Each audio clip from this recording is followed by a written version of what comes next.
За сайн байцгаана уу бүгдээрэнд нэг өдрийн мэнд хүргэе. За бас видео хичээлээ хүрэхгүй бас жоохон удаасан дуучлаарай. За тэгээ өнөөдрийнхөө видеогоор та нартай Facebook group нээх хоёр аргын талаар зааж өгч байна. За тэгэхээр би бол ерөнхийдөө нөгөө энэ сургал хичээлүүдээ дандаа ноутбукээс хүргэж байгаа. Тийм болохоор та хэд маань одоо яг нөгөө нэг энэ үгээр нь утсан дээр бол ерөнхийдөө төстөө мөртлөө одоо ганц нэг юм нь арай одоо нуугдмал те 3 цэгэн дээр юм уу дарахаар харагддаг ч юм уу тийм байгаа. Тэгэхээр та хэд маань бас яг миний хийж байгааг дөөрэ чихийн тулд ноутбукнээс ороод хийвэл илүү үр дүнтэй байгаа шүү. За тэгээд юуны өмнө групп нээх хоёр аргын талаар танилцуулъя гэсэнтэй. За нэгдүгээрт нь болохоор яг Facebook руугаа орохоор таны яг энэ нүүр хуудсан дээр чи энэ одоо надад харагдаж байгаа дүрс харагдана. За тэгээд энэ доороос зүүн булангийнхаа доор Explore гэдэг цэсний доор Groups гэж байгаа. За ийшээ дараад орохоор таны одоо нөгөө өөрийн чинь байдаг группүүд ч юм уу те ер нь яг группүүдтэй холбоотой одоо таны бас нэгдэх магадaltaй группүүд гэх мэтчлэн мэдээлэлүүд гарч ирдэг. За тэгэхээр групп нээхтэй бол Groups руугаа ороод зүүн буланд байгаа энэ Create Group гэдэг нэмэх тэмдэгтээ энэ товчлуур дээр даарна гэсэн үг. За ингээд группээ үүсгэхэд ерөөхдөө бол бэлэн болчихж байгаа. За энэ дээр дарахаар name your group буюу групптэй нэр өгөх гэсэн утгатай.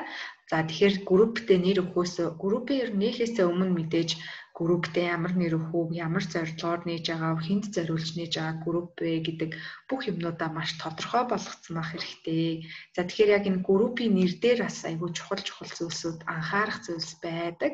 Тэгэхээр та хэд маань бас энийг маш сайн шийдсэн байх хэрэгтэй. Группийн нэрнээс шалтгаалаад бас хүмүүсийн нэгдэх хандлт ч үгүй юм уу те бас их нөлөөлдөг байгаа. За энэ дээр та нартай би зүгээр групп нээж харуулж байгаа учраас группийн нэр дээр test group гэдэг туршилтын групп гэдэг бичээд оруулъя. За тэгээд add some people гэдэг нь болохоор энэ групптэй байх хүмүүсээ оруулна гэсэн үг. За эхний жишээ байдлаар гэсэн үг шүү дээ те. За тэгэхээр энэ дээр за эхлээд ямар хэнийг урмаар энэ групптэй те тэр хүнээ оруулчихна. За оруулчих. За ингээд suggest гэдэг нэг хүн нэмчингүү доор нь танд ингээд энэ хүмүүсийг урих магадaltaй гэсэн юм зөвлөмж олгоод санал болгоод гаргаад ирж байгаа. Тэгэхээр эндээс энэ группт орох шаардлагатай хүн байх юм бол бас сонгоод нэмжиж болно. За тэгээд манайхан энэ групп дээр бас хүн урихдаа ерөөсөө одоо эмэгтэйчүүдийн эрүүл мэндийн талаар групп байж идэл ингээл хамаагүй зөв тэр группийнхээ тоон их байснараа тухайн групп өөрөө нөгөө чанартай байна гэсэн үг биш байгаа байхгүй юу. Миний хувьд ч гэсэндээ нилээдэн групп нэгэл алтаж оноол ингээл явж байгаа. Тэгэхээр яг тухайн группийн чинь зорилгыг сонирхох хүн мөн үгүй юу гэдэг нь бас аягүй чухал байгаа. Тэгэхээр тэрэн дээрээ манай бас групптэй гишүүнрэх аягуулс анхаараарай гэж хэлмээр байна. За select privacy буюу энэ групп чинь олон нийтэд нээлттэй групп байх юм уу альсвал одоо private буюу нууцлалтай хувийн групп байх юм гэсэн үг.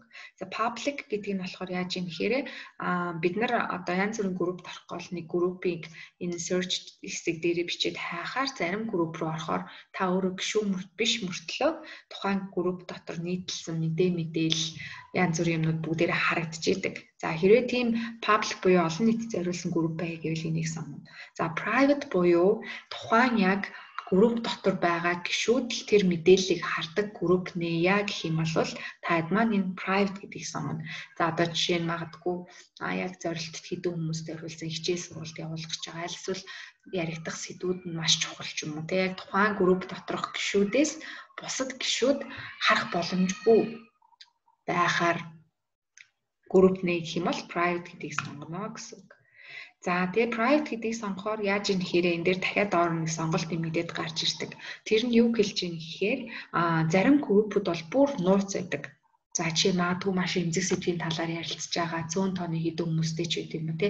Иймэрхүү группүүд болвол хин нэгэн таныг урьхааснаас та одоо тэр группийн нэрийг search хэсгээр бичсэн ч тэр групп гарч ирэхгүй гэсэн үг. Тэгэхээр та хэд маань бүр яг тийм чухал нууц тийм мэдээлэлтэй ч юм уу тийм групп болвол энэ hide group гэдгийг энэ hidden гэд товчлуурыг сонгочвол энэ групп чинь бүр хинч одоо энэ групп чинь гишүүн биш л болвол search хэсгээр хайсан ч гэсэн энэ группыг олохгүй гэсэн үг.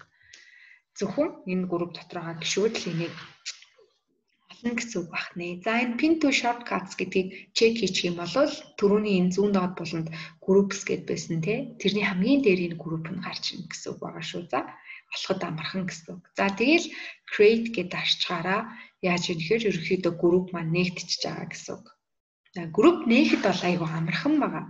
Тэгэхээр групп нээхээс өмнө хамгийн гол нь таад маань төлөвлөгөө гаргах хэрэгтэй. Яг энэ групп нь яг юуны тулд ямар гишүүд байхын, цаашдын зорилго нь юу байхын ч юм уу те. Энэ төлөвлөгөө нь маш сайн ил тод байх хэрэгтэй ахны. За тэгээд групп бол ерөнхийдөө ингэж нэгтцэг гэсэн үг. За одоо таад маань энэ дээр хүмүүсээ урьж болно. Энэ бусад янз бүрийн хэрэгслүүд байгаа л та групп дотор хэрэгэлдэг те. Тэгэхээр тэрийг бол дараагийн цуврал хичээлүүдээс бас та нартай хүргэе. За энэ дээрээ cover зураг, upload фото гэд сонгоно те. Гэх мэтчлэн. За группнийх нэгдүгээр арга нь бол энэ байна. Хоёр дахь нь бол маш амархан. За энэ нүүр хуудас руугаа орохоор яг энэ баруун дэд болонд нэрний чинь хажууд талд home гэж байгаа. Home гэдгийг нь хажууд create гэд товчлуур маань байж байна. Create гэдэг чинь бол ер нь шинээр үүсгэх гэсэн үг байхгүй. За энэ дээр нөө page үүсгэнэ гэж хэлжсэн болвол групп бас энэ дээр үүсгэж болно. За ингээд дараад орохоор яг түрүүнийхтэй адилхан группийн нэрээ хийн, өөр бусад хүмүүсээ нэмэн, группийн нууцлал нь ямар байх юм гэдгээ сонгоод create гэдгээрээ үүсгэчихнэ гэсэн үг байгаа. За тэгээд өнөөдрийн видеороо та нартай Facebook групп нээх хоёр аргын талаар зааж өглөө. За тэгээд бас цуврал хичээлүүдээ таад маань бас үзээрэй. Subscribe дараарай. Миний page хуудсыг бас дараарай.